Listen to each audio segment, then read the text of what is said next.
All right, let's do it again. Good morning, everybody. Let me be the first to welcome you back to day 2 of the National Low-Income Housing Coalition's 2023 Annual Forum. My name is Rusty Bennett. It's my honor and privilege to serve as a board member of the coalition and to also welcome you this morning. As we get started, can we give a round of applause to the coalition staff for the great work they've been doing? This is a lot of hard work, and we do appreciate all the time and energy they put into this. So let me just refresh our memories from yesterday. We had an amazing program of things that we did. We heard from Matthew Desmond, the Pulitzer Prize winning author, about his book, Poverty by America, which launched the forum yesterday. I know many of you purchased the book and also got to speak with him, which was a great thing. We also heard from our own Dr. Bambi Hayes Brown and the work they were doing in Georgia, and also heard from congressional leaders, including Senate Majority Leader Chuck Schumer and also Senate Banking Committee Chair Sherrod Brown. During our breakout sessions, you had some great opportunities to learn from advocates and leaders, especially around work around addressing homelessness, the Housing First issues, advancing tenant protections, advancing housing justice, as well as multi-sector organization and organizing. Today, we have an equally exciting agenda, and so I hope that you will make the most of it as you go through the many things that we're doing, both through the plenary sessions, but also through the breakout sessions you'll be hearing. So we'll be hearing from, the great thing today is we're going to be hearing from top officials from the Biden-Harris administration, including HUD Secretary Marcia Fudge, who will be here with us. Also, Federal Housing Finance Agency Director Sandra Thomas is here, and also Treasury Department Deputy Secretary Wally Adeyemo. We'll learn from key congressional leaders as well, including House Financial Service Committee Ranking Member Maxine Waters will be with us, and also the Financial Services Committee Ranking Member, and the leader of the Progressive Caucus, Pramila Jayapal. During our breakout sessions, these will also be some opportunities to dive deeper again today in looking at how we can advance our advocacy around Capitol Hill, but also how we can put and do greater work around racial equity and putting those racial equity into practice, into our advocacy, advancing rural and tribal housing initiatives and solutions, working in disaster recovery, again around tenant protections, homelessness, and also effective communication strategies to advance the work. To kick us off this morning, I would love to introduce Sarah Sadian, National Low-Income Housing Coalition's Senior Vice President of Public Policy and Field Organizing. Sarah has over a decade of experience successfully advancing affordable housing policies on Capitol Hill, and she has been with the coalition for 7 years. Sarah previously worked at Enterprise Community Partners and Raposa Associates after she graduated from the University of Connecticut School of Law in 2009. Please help me welcome Sarah.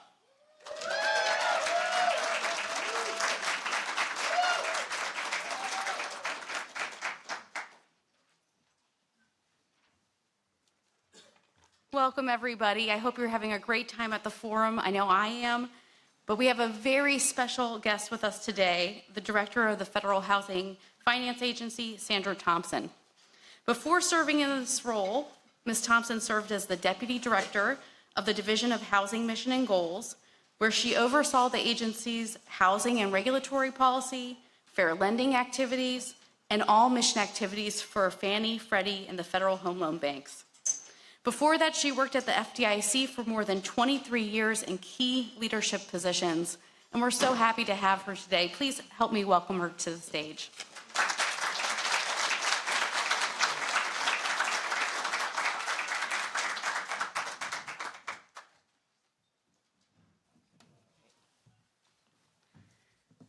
So we're so excited to have you here. Your agency has done a tremendous amount of work so far in looking at renter protections, the need to look at the end consumer of who's using all of these products. It's a really refreshing take that I've noticed from you in this role. We really haven't seen an FHFA director who's put so much focus on renter protections. And I'm wondering if you could tell us a little bit more about the perspective that you're bringing to this role and how that informs the work that you're doing. Sure. Well, first, thank you for having me here today. This is a very important topic, and our agency's really focused on this.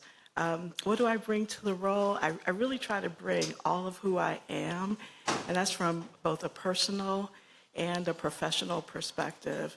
So personally, I was born and raised on the south side of Chicago, and I lived on a street called King Drive for most of my life.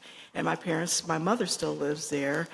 And as you well know, the south side of Chicago is not necessarily racially diverse, but from a housing perspective, there are single-family homes, there are investor homes, 2 to 3 family properties, there's apartments, there are different and varying income levels. And so I got to see a variety of housing perspectives, whether it was single family or rental. And so I bring that. Also, from a professional perspective, I worked at FDIC for 23 years, and before that, part of that was I'm a regulator by way of background, and I had the, opportunity to work through 2 housing crises, the S&L housing crisis and also the Great Recession. And while those were some very terrible times, they really taught some very explosive lessons to me, because in the Great Recession, for example, we saw all of the wealth that minorities and low-income individuals gained kind of wiped out from a housing perspective. We have seen, predatory products. And so while those times were really hard, they were really filled with lots of lessons in terms of what to not do to go forward. But I think the thing that really stuck with me was when we're in Washington, we make policies, and we want to make sure that all those policies are fair, that they're accessible to everyone, and that people have safe housing, whether it's single family or rental housing. And I just think it's so important for us to really understand the impact of the decisions that we make, because housing policy affects people. And so when we make these decisions, we have to take into consideration, different income levels, different ways of life. There are people that live in rural communities. There are people that live in manufactured housing. There are people that live in investor homes with, generations of families. And so all these things really have to come into play when you're thinking about making, housing policy. It's just not a one-size-fits-all. But at the end of the day, all the policies impact people, and it's about the people more than anything. Yeah, we spoke in the green room about how important it is that when you're making policy in DC, that you're not just thinking about the folks in DC, but how it impacts everybody on the ground.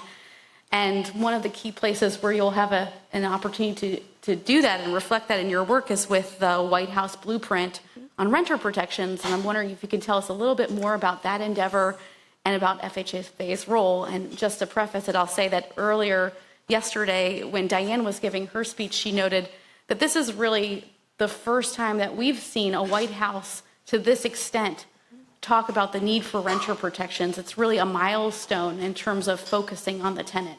So I'd love to hear more. Oh, wonderful. No, sure. So housing and tenant protections really came into play, during the pandemic, when there was a lot of uncertainty and people just really didn't know what was to come. And of course, people with the lowest incomes, people that have service jobs were impacted the most, during the pandemic. And what we would hear were these, what I would call egregious increases in rent, where, for people at the very lowest income, in our country, any rental increase is very meaningful. And when you tackle on just the cost of living every day, whether you're going to the grocery store or buying gas, things were just out of control. And so we thought it was really important to put some tenant protections in place for borrowers that are going to get federally backed or loans that are acquired by Fannie Mae and Freddie Mac. And so we put some things in place during the pandemic, and we think that it's really important. Again, when we talk to people, like yesterday, the people from, and I proudly have my shirt, but from Homes Guarantee, tenant protections are important. And, we talk to, industry reps all the time. We talk to, multifamily developers. We talk to councils. And so we just think if we're going to be looking at tenant protections, it's important to get a tenant perspective because,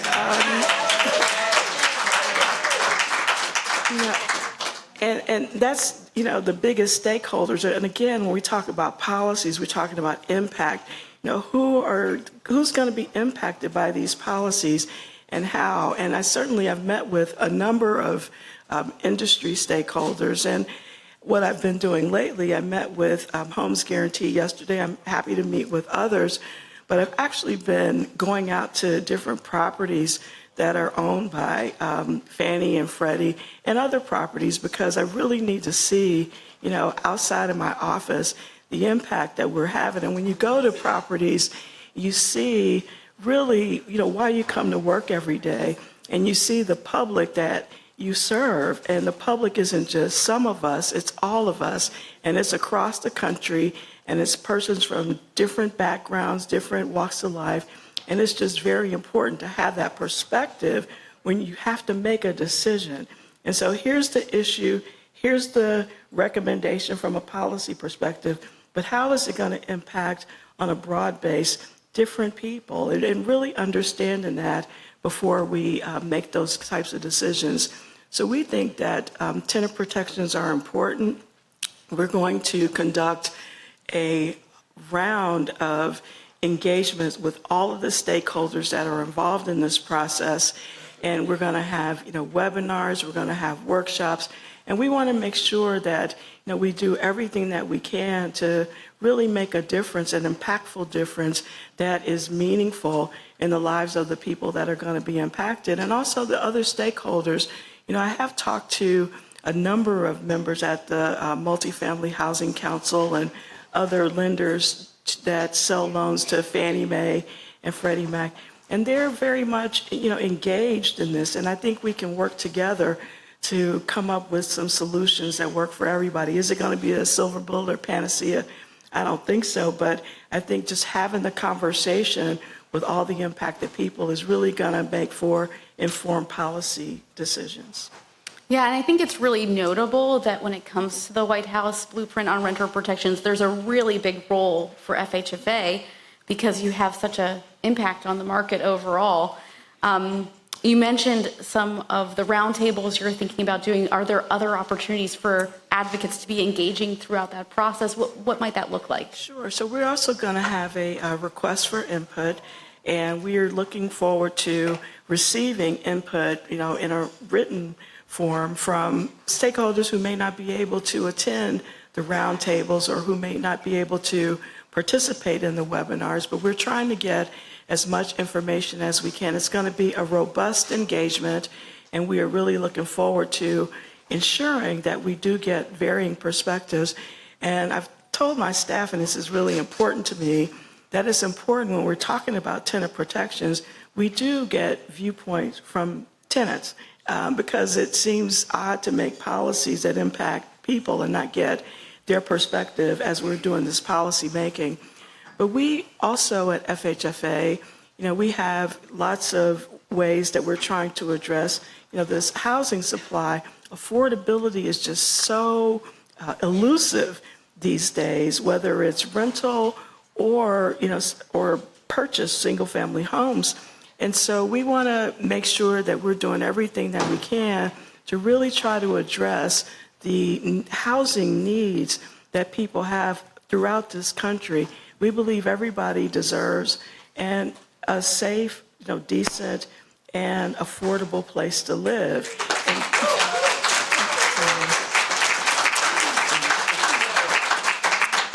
Anyway, so we're going to be working hard. Absolutely. And one of the places where, FHFA helps to serve the entire housing market, but it has a really important role when it comes to serving people who have the very lowest incomes. And that's because the National Housing Trust Fund is funded through a small assessment on Fannie Mae and Freddie Mac. And those dollars are really targeted to serve people who have the absolute greatest needs. And so I'm wondering if you could talk a little bit about how you see the National Housing Trust Fund, the importance of that, and the work ahead there. Sure. So the National Housing Trust Fund is very important, and it is based on a statutory formula that Fannie and Freddie have. It's an assessment that they have for every single loan that they purchase.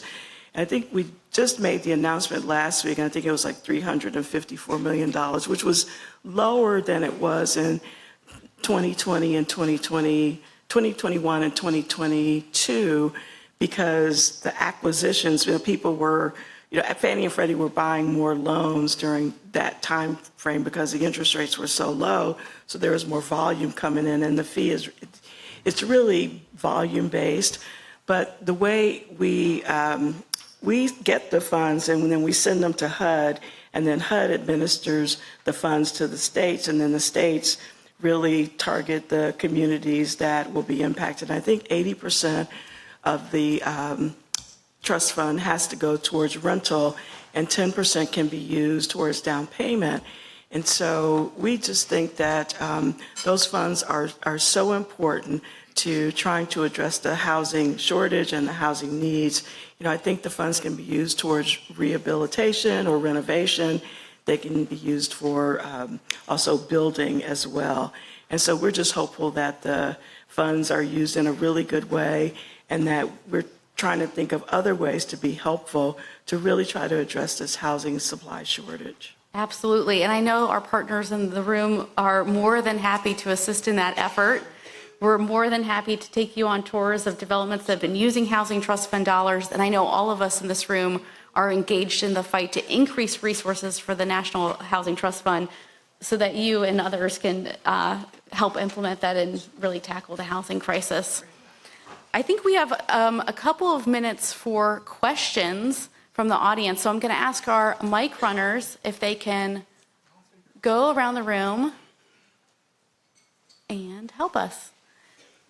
And maybe we're missing our mic runners for now. Oh, thank you, Diane. A real leader here. Good morning. So good to see you again. Years ago, under the last administration, I know the FHFA expanded the Neighborhood Stabilization Initiative, which has been a great resource for community developers and nonprofits to develop distressed foreclosed property that the enterprise control. Will there be an expansion in the next couple of years or this year to increase that inventory to community developers? Yes, that's a great question. And I do, it was a few years ago when we had the Neighborhood Stabilization Initiative, and it was really successful. I would tell you that our inventories are really low. They're the lowest they've ever been. One of the things that we're doing, though, with the REO inventory that are owned by Fannie Mae and Freddie Mac, is we have a 30-day first look period. We've expanded that time frame from 15 days to 30 days so that community organizations and potential buyers, individual buyers can get a first look at those properties before they get, put on, not the auction block, but before others have an opportunity to come in and look, because we really believe in owner occupancy, and it would be our preference to have that be an outcome for the REO. And so I do think that that program was very effective, and it worked in cities around the country. And when we, the inventory again is relatively low, but it is something to take a look at. Other questions from the audience? Yes? Yeah, good morning, Director Thompson. Thanks for being here. This is Greg Heller from Guidehouse. I'm just curious about, I'm over here. Oh, Hi. yeah, okay. The lights are blinding, yes. Yep, sorry. Yeah. Greg Heller from Guidehouse. I'm just curious if you can talk about your vision for the future of the duty to serve mandate and what you see coming from that in the years to come. Yeah, great question. So the duty to serve mandate really focuses on underserved communities in 3 areas: manufactured housing, rural communities, and also affordable housing preservation. And so we've asked Fannie Mae and Freddie Mac to submit plans to address those three specific areas. And I'd also mention, as an aside, that we've also asked Fannie and Freddie to submit equitable housing plans to look at underserved communities that previously had barriers that really impacted home ownership. So with regard to duty to serve, the enterprises have submitted plans and they talk about what they're going to do in each of those three areas. And they have, goals and objectives. The plans are published so that, everyone can see what the intent is.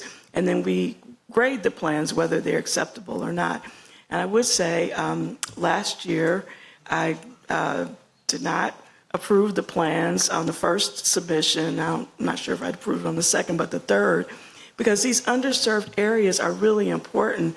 And when you think about, this whole one size fits all, it's easy for someone with, 30% down or people that are living, in the probably best analogy I could use is if you're living in a place where there's comparable homes and you can get comparables on your appraisal, that's a lot easier than like living in a rural community where, no two homes are alike, the homes are very far apart. And so there are special circumstances that many of these communities have that really need to be addressed and need to have some special focus. And so we've been asking Fannie and Freddie to take a look at underserved communities across the country and figure out what is needed. How can we address some of the barriers that have been in place for years and years and years? What do we need to do to eradicate those barriers and remove those barriers so that we can have, again, safe, decent, and affordable rental housing and home ownership? And so the duty to serve plans are on the Fannie and Freddie website, or if you want to come to FHFA.gov, it will take you there.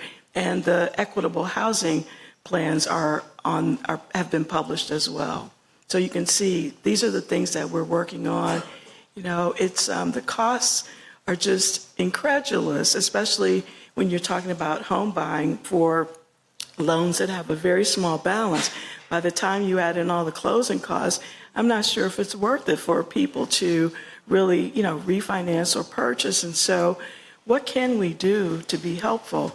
I mentioned the supply issue previously. We've got a deficit in the housing supply, and we've also seen record increases in the price of homes. So affordability, I can't say this enough, this is so important because nothing is affordable now. When you think about, starter homes, I'm not sure, what that means anymore.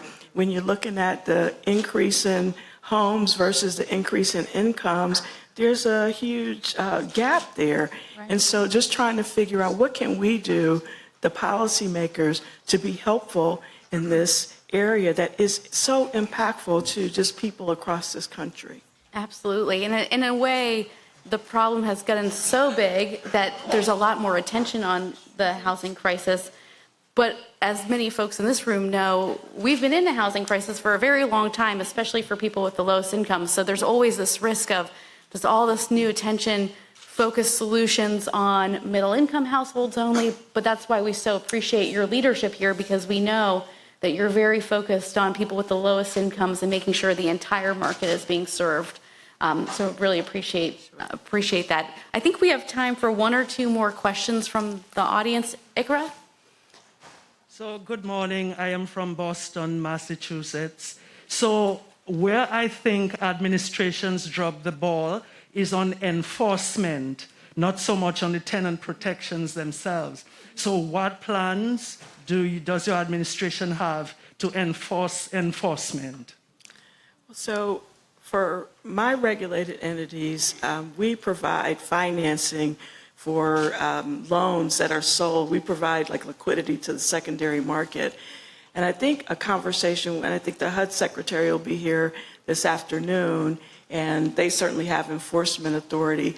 But from my perspective, we want, again, safe and decent means that people aren't living in squalor, and somebody needs to be held accountable for that. And I totally agree with your point. And I think also that that's going to be a way for an opportunity for us in the room to weigh in when FHFA does that process of collecting information about renter protections. I know a piece that we're going to be focusing a lot is exactly that, about making sure that we're not just putting protections in place, but thinking through with FHFA about how can they make sure that it's actually being enforced. I'm sure that will be a part of the conversation, but I thank you for bringing that up too. Yeah, and it's interesting because HUD does have a list of, I would call it the bad actors list. And so making sure that, that people know, who, if there are, persons that have issues, that we shouldn't be doing business with them. 100%. I think we all agree with that. Absolutely.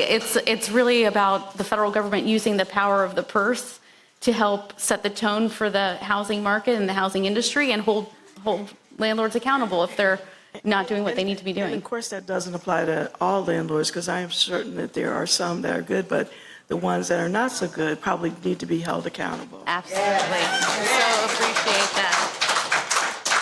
Okay, and let me just see. I think we might have time for one more. Actually, I think we are ready to go on to our next speaker. I want to thank Director Thompson so much for joining us. I'm sure all of you get the sense that it's so refreshing to have somebody in this position who's really thinking about and centering the needs of renters. So please help me thank her for joining us this morning.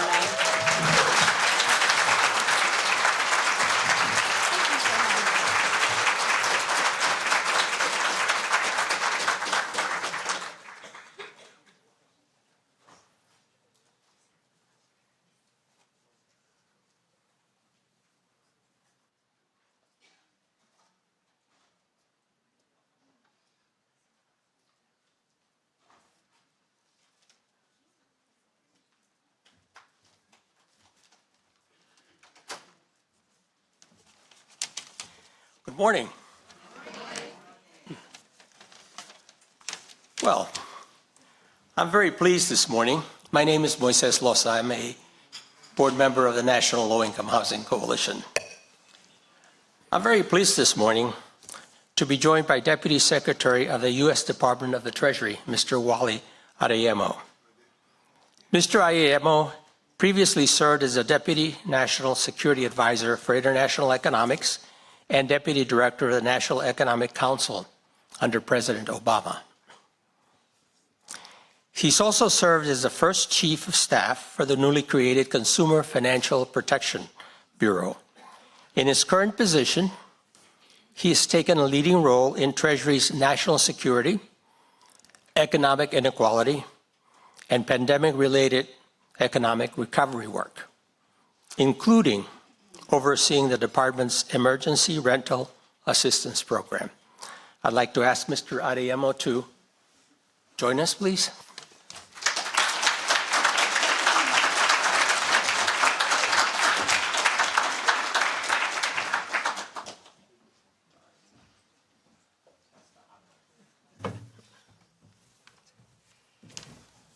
Well, thanks again for joining us, Mr. Adeyemo. I want to start by raising what's probably on a lot of people's minds, and that is, what impacts do you see that the recent banking developments are having on the housing markets? Well, let me start out by saying thank you for having me, and thanks to all of you for the work that you do, because I think it's critical not only to the communities that we're talking about here, but it's critical to the entire economy that low-income and moderate-income people have access to housing that leads to opportunity. And I think 2 weekends ago, when we were looking at the failure of SVB Bank and the eventual failure of Signature Bank, the conversations we were having weren't about those two institutions. They were about the entire system. They were about community banks and regional banks throughout the country and what we could do to send a clear message to depositors in those institutions that the deposits would be safe and that those institutions would remain in the position to do exactly what you know they do every day critically, which is provide the loans that are critical to building housing throughout this country. We know that the ecosystem of minority-owned depository institutions, CDFIs, community banks are critical to providing the support to building housing in this country. What we'd like them to do is to do more of that. But what we realized was that if we didn't take the steps that the Federal Reserve, the FDIC, and Treasury took last weekend, we could have ended up in a place where you could have seen those institutions smaller and unable to do that type of activity. What I can say today is that because of those actions, we've seen deposits stabilize throughout the system, and we are vigilant, of course, about what comes after this, but encouraged by the signs that we've seen today, because we know that it's essential that we have an ecosystem of small and medium-sized banks in this country that are able to provide the type of credit that's essential to building low-income and workforce housing in our country. Okay. Let me raise, we just celebrated the 2nd anniversary of the American Rescue Plan, which provided unprecedented resources to keep renters stably housed during the pandemic and to provide communities with resources to help address the housing crisis.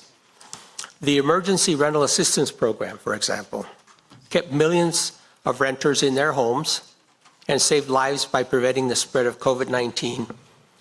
Communities have been using the fiscal recovery funds to address the housing crisis. Now, what are some of the lessons learned from implementing the COVID relief programs, and how do we build on these successes going forward? So I think, again, I want to thank this group and especially your leadership, because one of the most important lessons I learned about operating these programs was that we had to work closely with the advocates and the people who actually were in the field closest to the people who needed help. Ultimately, yeah, that should be a round of applause for all of you, because ultimately the only way that this program, initially, programs like ERA were not as effective as they needed to be. And part of turning them around was us going directly to you to ask, what can we do better and how can we do it faster? And your direct feedback and your willingness to roll up your sleeves and get dirty with us in terms of how to make these programs work was critical to the effective utilization of these funds to prevent evictions throughout this country. So I have to express my gratitude to each one of you for doing that work on the ground, and especially your leadership. So that's my first lesson learned, is that when you want to get money to the communities that need it most, you need to work closely with the people who are closest to that community. So that was lesson number one. And I think the second lesson was that you have to provide flexibility at the local level. Fundamentally, nationally, we're never going to know as well as local governments and local officials the needs of their particular community. And that flexibility included things like attestation and allowing them to design rules and regulations that would work for their local community. And I think that I worked at the Treasury Department during the last crisis, and I think learned important lessons about the importance of us providing flexibility as quickly as possible. And we've seen the impact of that. Today, we're going to announce that we've made more than 10.8 million payments to people to help them stay in their homes. When we started this program, I don't think you or us or we thought that this program would have been able to do that, but it was only we were only capable to do that because we were flexible in terms of the program design and working closely with these local governments. And I think the third most important lesson, and this is something that Congress did that I think it's important that we encourage them to continue doing going forward, was they gave some of this money in a flexible way to be used for administration and for building up infrastructure and for helping to support the ecosystem of advocates who are going to do the work on the ground. That 10% was critical not only then, but is critical now because so many of these local governments and states now have an infrastructure around the idea of helping renters stay in their homes. And the question now becomes, how do we invest into this infrastructure rather than recreate it? When we started this process, the thing that was the most difficult was that for many states and for many local governments, they didn't have any programs to do this work. there were no people, and the people who were doing this work were dramatically under-resourced. They were off to the side in most of their administrations. But by centering renters in this program and forcing states and local governments to think through the needs of renters, it truly was transformative to the way they thought about their economy, because ultimately, as you know, in lots of ways, renters are the ones who power a local economy. And the further away they are from the city center, from the jobs that they do, the harder it is for that economy to develop. So I think one of the most important lessons that we've learned is that we've got to make sure that we continue to invest into that ecosystem that has been created because of ERA. And that's part of the conversation I hope that we're going to have over the coming, not only few minutes together, but over the course of this year. What does it look like for us to continue to invest? Very good. Now, can you give us some exciting examples of how these resources have been used in communities? Yeah, and I think the popular image that these resources are only used in certain communities very well isn't true. I've been looking throughout the country. You look at a place like Idaho, where they're making huge investments using ERA dollars in not only helping people with rent, but also in investing in affordable housing, more than $50 million in affordable housing there. In cities in Texas, where they're doing innovative things to help people who may be on the edge of experiencing homelessness stay in housing. In places like Anchorage, Alaska, where they're working together with tribes to develop programs that will innovatively get money to these communities. So I think one of the things that I visited Connecticut, and there, because people were having difficulty getting to their local offices, they took a bus and they transformed it into an ERA bus, and people would go and be able to, they would drive through communities and allow people to fill out these applications. And I think one of the things that I hope we capture from this period is the innovation that was happening throughout the country, and use that, because ultimately the last thing you want to do is for someone who is facing eviction is make it hard for them to get access to the resources they need. So I think the innovations we've seen using technology, using some old school community organizing, taking that and making sure that we resource it well is one of the things I'm the most excited about as we go into this next phase. Very good, very interesting. Now, this coalition has as its mission serving the lowest income communities. Now, you've met with individuals who received the emergency rental assistance.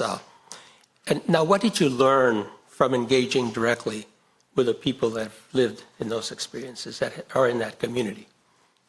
Yeah, and I think living in D.C., this is a lived experience for many of us I don't want to pretend as if I go elsewhere to see this. Like here in the District of Columbia, there are thousands of people who face these challenges, and part of what I do, one of the things that I've done throughout my time is be involved in affordable housing from the standpoint of being just a citizen. But I think in my role, I have also had an opportunity to visit places like Terra del Sol in California. And I'm from Southern California, so I haven't just been there once. I've been there many times to see the work that's happening in terms of them being able to get those communities access to programs like ERA. And I think the encouraging part is that ERA has provided them with the ability for thousands of people in that community to stay in their homes. But we have to admit to the challenging part, which is that rents are going up, and they're going up faster than paychecks. And that puts real pressure on the lowest income people in our country. And it requires us to think through what we're going to do to help to deal with this challenge. And it's why I am so encouraged by the more than $175 billion the president's put in his budget to support affordable housing going forward. But I think that the thing that we all know is that it can't just be at the federal level. There's more that has to happen at the state and local level in order to make sure that we're supporting these programs. So I think about my neighbors, the people I go to church with, the people who live in the communities that I'm from, and we think about the fact that in lots of ways, because of the efforts of the of the American Rescue Plan, be it the ERA program or the money to keep people in their homes through HAF or through the state and local money, we've helped to preserve more people in their home and reduce eviction rates far further than we've done ever in history. But the thing that we all recognize is that more needs to be done. And we've got to focus on making sure that we continue to resource this work well going forward. Very good. Let me turn over to the low-income housing tax credit program. Now, the tax credit is an important resource for building rental homes, but there is a need for reform. On its own, the credit often does not serve households with the lowest income and the greatest needs. The rents are too expensive without additional subsidy. Renters living in these homes have few renter protections, and more data is needed. So what is the administration doing so that more homes built with a tax credit or affordable to extremely low-income households, to increase data transparency, and to protect renters? I think that is very true. The low-income housing tax credit, as all of you know, is probably one of the most important things that are being used today to build low-income housing in our country. But it's not enough. We don't have enough money for the low-income housing tax credit. It's not as effective as it needs to be, and we're in full support of reforms that can go through Congress. But the thing that I also want to say is that we're also fully aware that there are things that we can do to improve the efficacy of this program, and we're committed to doing that, not just as the Treasury Department, because I think one of the challenges you often face as you think through how you build a capital stack for building affordable housing in this country is that the federal programs don't allow you to combine them very easily, let alone the state programs. And we're engaged in a coalition with a number of other agencies, including Housing and Urban Development, in thinking through what can we do to both streamline the paperwork around why is the paperwork so different for our programs than your programs, and then think through how can we take the programs that we have and make it easier for people to build a capital stack in order to be able to build more low-income housing going forward. This is hard work, but it's work that we can do in the executive branch without having to go to Congress. So I think there is definitely, and I'm encouraged by the fact that all of you are not just sitting in this room, but you're going to go up to Capitol Hill to tell them about these challenges tomorrow. But I think the other thing that I want to let you know is that in addition to you doing the work there, we're going to do the work in the executive branch to try and make sure that we make the programs that we have as effective as possible going forward, not just the Treasury Department, but throughout the government, so that you feel as if when you come to one of us, you've come to all of us because we care deeply about these programs. Excellent. We have time for a question or two. So the microphone people will pick someone. Oh.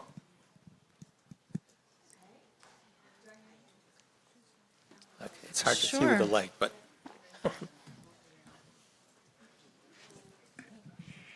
Thank you so much for being here. I'm Allie Cannington. I'm with the Kelsey.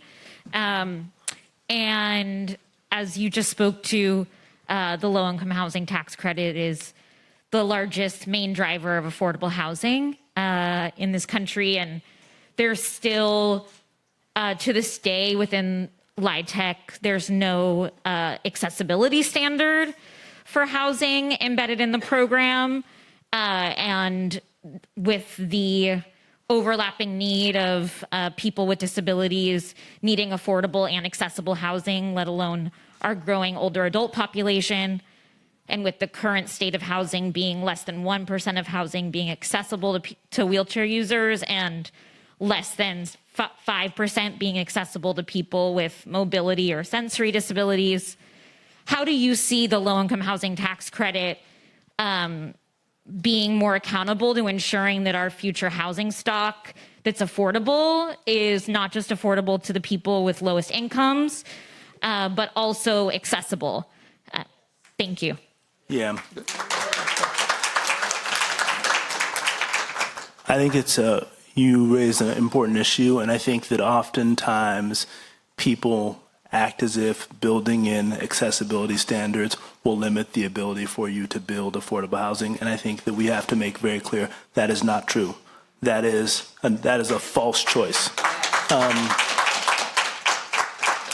And I've seen it myself. I was just in Atlanta visiting a project that was affordable housing where they had built in accessibility, and they were able to do it at a lower cost than other affordable housing projects. So I think the thing that I'm going to ask my team to do is look at what we can do through regulation. And that's going to be limited, but it's going to be important because we're sending a signal, but also thinking through how we legislatively make this part of our standards going forward. But I think a big piece of this for us is frankly just sending the clear message from our standpoint that we do not see this as a trade-off, that this is an essential piece of what we need to do in order to solve the challenges that we face in this country when it comes to low-income housing for all of our population. Ultimately, the way I want to think about this is that we're creating housing for opportunity. And we want to give opportunity to all Americans to be able to live out their full potential. And in order to do that, you need to have accessible housing. So I completely agree. And I think part of this for us is holding us accountable to thinking through how we can use our rule writing power to accomplish this while you're doing the hard work of going to Congress to get them to act. But I think the thing that I've learned in my 10 years now in government is that we've got to do both. You've got to both do what you can as the executive to bend the arc while Congress is taking the time to pass legislation. And I think that speaks to the fact that right now the president's proposed more than $175 billion for more affordable housing in this country. That's a lot. That deserves a round of applause. But I think the only way we get those resources is because of the work that you're going to do tomorrow, frankly. By talking to people on the Hill not making it about the dollar figure, but making it about the people who are going to be helped. Yes. Because that's ultimately what it's about. It's about the people. And I think it comes back to the question of accessibility in terms of this isn't about just our moral values, which it is about, but it's about people who are their constituents, who are voters, who are contributors to the economy, who are contributors to society, that we need to put in a place where they can do that in affordable and working class housing. So I appreciate you raising the issue. It's one that's important to us and where you should hold us accountable for doing what we can when it comes to our regulatory authorities, but also as you go to the Hill, talking to them about it and putting a face on this very important issue, I think is critical. Unfortunately, we are out of time. We have to move on. I want to thank Mr. Adeyemo for joining us and for your words. Let me end by saying thank you to all of you for the work that you're doing. And although our time today was short, I want you to know that this is the continuation of a conversation that I've been having through leadership, and I look forward to joining you again when you're back in D.C., and thank you for everything you do. Take care. Thank you.